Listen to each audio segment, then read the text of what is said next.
దేవుని పరిశుద్ధమైన నామమునకు మహిమ కలుగునగాక. ఆత్మీయమైనటువంటి సందేశాలు వీక్షిస్తూ ఆత్మీయంగా బలపడుతున్నామని మీ మెసేజ్ల ద్వారా వాట్సాప్ల ద్వారా తెలియపరుస్తున్న విధానమును బట్టి మీకెంతగానో సంతోషిస్తూ ఉన్నాం.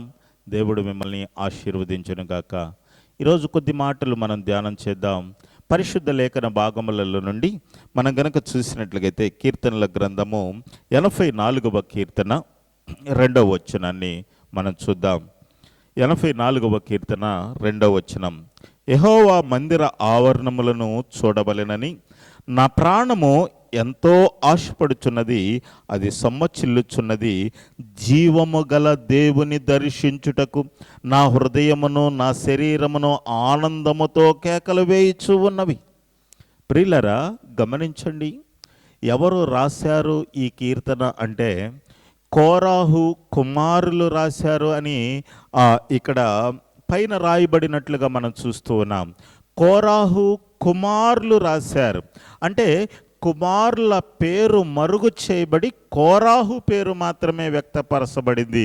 కోరాహు భక్తిపరుడా అంటే కోరాహు అంత భక్తిపరుడు కాదు. మరి కోరాహు పేరు ఎందుకు రాశారు? కోరాహు కుమారుల పేర్లు ఎందుకు మరుగు చేశారు అంటే కోరాహు దేవునికిని దేవుని దాసుడైనటువంటి మోషేకును వ్యతిరేకమైనటువంటి నడవడిక నడిచినటువంటి వాడు. అంత మాత్రమే కాదు, అనేక మంది మరణానికి కారణమైనటువంటి వాడు.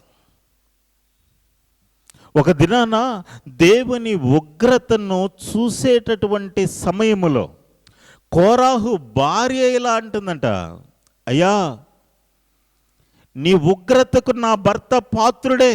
ఎందుకు అంటే నీకును నీ దాసులకును వ్యతిరేకముగా నడిచాడు, అనేక మంది ప్రాణాలకు మరణాలకు కారణమయ్యాడు.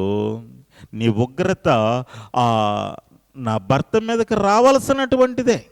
అయితే ఆ శిక్షలో తన భార్యను కనుక నేను కూడా పాలిభాగస్తురాలనే, అయితే ముక్కుపచ్చలారనటువంటి ఈ చిన్న బిడ్డలను ఒక్కసారి కనికరించయ్యా అని దేవుని ఎదుట మోకరించి ప్రార్థన చేసినప్పుడు దేవుడే స్వయముగా తనతో చెప్పాడట, నీ బిడ్డలను చాతబట్టుకొని ప్రత్యక్షపు గుడారము దగ్గర ద్వారము దగ్గరికి వెళ్ళమని. ప్రియులారా, గమనించండి, ఆ ద్వారము దగ్గరికి వెళ్ళినప్పుడు భూమి నెరివిడిసి ఆ కోరాహు, దాతాను, అబిరాము, హోరు అనబడినటువంటి వారిని, వారి సాంపత్యాన్ని మృంగివేసినట్లుగా మనం చూస్తూ ఉంటాం లేఖన భాగాలలో. అయితే ఆ రోజు మొదలుకొని కోరాహు భార్య బిడ్డలను ఎలా పెంచిందంటే ఆమె చెబుతుంది, ఈరోజు మీరు బ్రతికి బట్ట కట్టి ఉన్నారు అంటే అది మీ నాన్న వలనో మీ తాత వలనో కాదు, దేవుడు పెట్టినటువంటి భిక్షరా ఇదేనని చెప్పి నిజమైనటువంటి దేవుడిని గురించి పరిచయం చేసి దేవుడిలో అభివృద్ధి చేసేటట్లుగా పెంచింది బిడ్డలను. పెరిగినటువంటి బిడ్డలు దేవుని అందు ఆసక్తి కలిగినటువంటి వారై ఈ కీర్తన రాస్తూ అంటున్నటువంటి మాట ఏంటంటే, ఆ కోరాహు కుమారులు యెహోవా మందిరమును చూడవలెనని నా ప్రాణం ఎంతో ఆశపడుతున్నది, అది సొమ్మచిల్లుచు ఉన్నది. జీవము గల దేవుని దర్శించుటకు నా హృదయమును నా శరీరమును ఆనందముతో కేకలు వేయిచు ఉన్నాయి. వారి హృదయం ఎలా ఉందంటే దేవుని మందిరాన్ని చూడాలి, దేవుని ఆ ఆవరణను చూడాలి, ఆ ఆవరణములోనికి నేను వెళ్ళాలి. ఎంత ఆశ కలిగి ఉన్నారో! నిజమే, ఈరోజు కోరాహు కుమారులలో ఉన్నటువంటి ఆశ, ఈ మాటలు వింటున్నటువంటి సహోదరి సహోదరుడా, నీలో దేవుడు చూడగలుగుతున్నాడా? దేవుని మందిరానికి వెళ్ళాలి, దేవుని మందిరపు ఆవరణములోనికి వెళ్ళాలి. కోరాహు కుమారులో ఒక ఆశ ఇక్కడ అంటున్నాడు, జీవమగల దేవునిని దర్శించుటకు నా హృదయమును నా శరీరమును ఆనందముతో కేకలు వేయిచు ఉన్నాయి.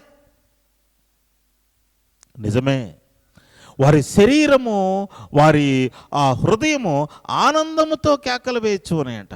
ఇంత ఆనందపడటానికి, ఇంత ఆశ కలిగి ఉండటానికి దేవుని మందిరములో ఏముంది అంటే ఇక్కడ లేఖన భాగములు సెలవిస్తూ ఉన్నాయి.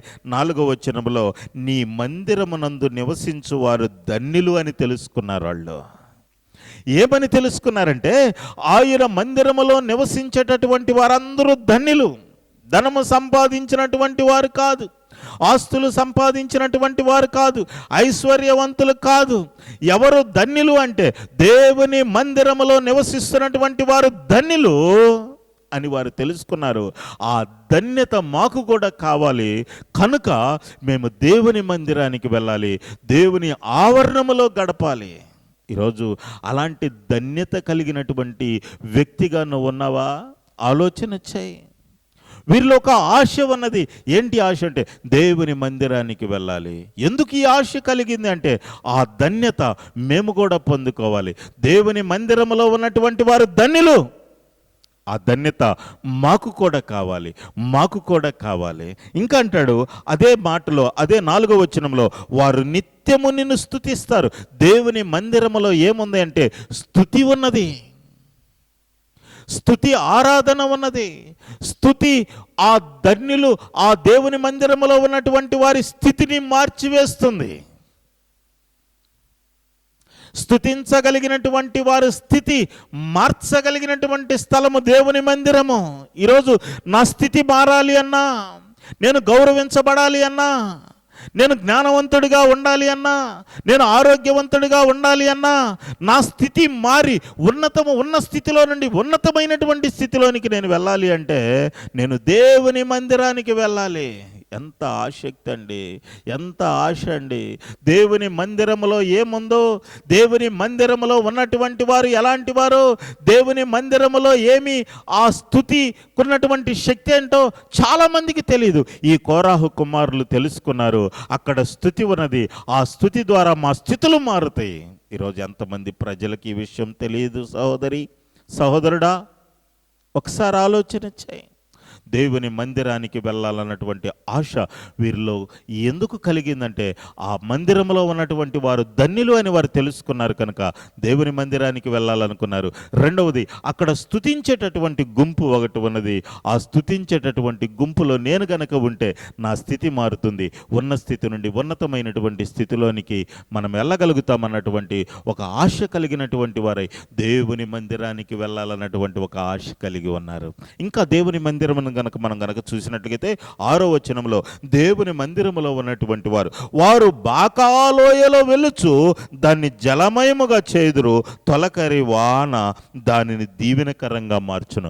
కష్టాలు ఉన్నా, కన్నీరు ఉన్నా, వేదనలు ఉన్నా, కలవరం ఉన్నా, ఆ భయాందోళన అయినటువంటి పరిస్థితులు ఉన్నా, దేవుని మందిరములో నువ్వు గడపటం నీకు చేతనైతే అది నీకు ఆశీర్వాదకరంగా దేవుడు మార్చబోతూ ఉన్నాడు. ఆమేన్, హల్లెలూయా, హల్లెలూయా. ప్రియులారా గమనించండి, ఇక్కడ అంటున్నటువంటి వారు బాకాలోయలో శ్రమలలో వారు వెలుచు ఉన్నా, నష్టాలలో వారు వెలుచు ఉన్నా, వేదనల్లో వారు వెలుచు ఉన్నా, అవమానములలో వారు వెలుచు ఉన్నా, నిందలలో వారు వెలుచు ఉన్నా, వారికి ఆ లోయలో, ఆ బాకాలోయలో గుండా వెలుచు ఉన్నటువంటి ఆ మందిరములో వెళ్ళి ఉన్నటువంటి బిడ్డలు బాకాలోయలో ఉన్నప్పటికీ అది వారికి ఆశీర్వాదకరంగా మార్చబడుతుంది. ఈరోజు దేవుని మందిరంలో ఉన్నటువంటి గొప్పతనాన్ని నువ్వు తెలుసుకోగలుగుతున్నావా? ఆ గొప్పతనాన్ని అనుభవిస్తున్నటువంటి సహోదరి ఇతరులకు నువ్వు చెప్పగలుగుతున్నావా? కోరాహు కుమారులకు ఒక ఆశ కలిగింది. అయ్యా, కష్టాలు ఉన్నా, నష్టాలు ఉన్నా ఆ దేవుని దగ్గరికి కనుక మనం వెళితే, ఆయన్ని స్తుతించగలిగితే మన కష్టాలన్నీ తొలగిపోయి, మన వేదనంతా తొలగిపోయి, మన కన్నీరంతా తుడిసివేయబడి మనకి ఆశీర్వాదకరంగా మార్చబడుతుంది. దేవునికి స్తోత్రం, హల్లెలూయా. మూడవది కనుక మనం చూసినట్లయితే వారు నానాటికి బలాభివృద్ధి చెందుచు ప్రయాణము చేసుదు, వారిలో ప్రతివాడు సియోనులో దేవుని సన్నిధిన కనబడును. ఆమేన్, హల్లెలూయా. ప్రియులారా గమనించండి, వారు నానాటికి దినదినము బలాన్ని పొందుకుంటారంట. అది ఆత్మీయమైనటువంటి బలము, అది పరలోక సంబంధమైనటువంటి బలము. బాగా గమనించండి, వారు నానాటికి బలాభివృద్ధి నొందుచు, అభివృద్ధి చెందుచు, ఆశీర్వదించబడుతూ, సంతోషములో అభివృద్ధి, వ్యాపారములో అభివృద్ధి, ఆత్మీయమైనటువంటి జీవితములో అభివృద్ధి, వ్యవసాయములో అభివృద్ధి, చేతి కష్టార్జితము అభివృద్ధి. వారు నానాటికి బలాభివృద్ధి నొందుచు, వారిలో ప్రతివాడు సియోనులో కనిపిస్తాడు. ఎక్కడ కనిపిస్తాడు అంటే, దేవుడు ఉండు స్థలములో ప్రతివాడు, దేవుని మందిరములో ఉన్నటువంటి వాడు ఈ మందిరాన్ని విడిచిపెట్టిన తర్వాత దేవుడు ఉండేటటువంటి స్థలములో కనిపిస్తాడా? అబ్బా! ఈ లోకాన్ని ఏ రోజు ఒకరోజు విడిచిపెట్టాల్సినటువంటి స్థితి సహోదరి సహోదరుడా. విడిచిపెట్టిన తర్వాత ఎక్కడ కనిపిస్తావు? సియ్యోనులో. ఆయన సింహాసనాసీనుడై కూర్చొని ఉన్నాడు.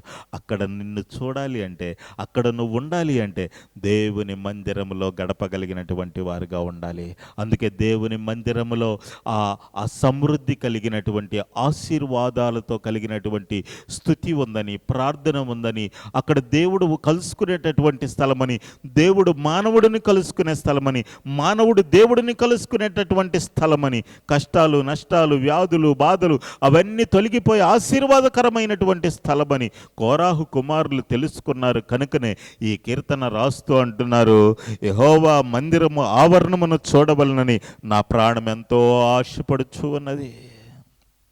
ఈరోజు నీ ప్రాణము దేని కొరకు ఆశపడుతూ ఉన్నది? దేవుని మందిరములో గడపాలని ఆశ నీకున్నదా?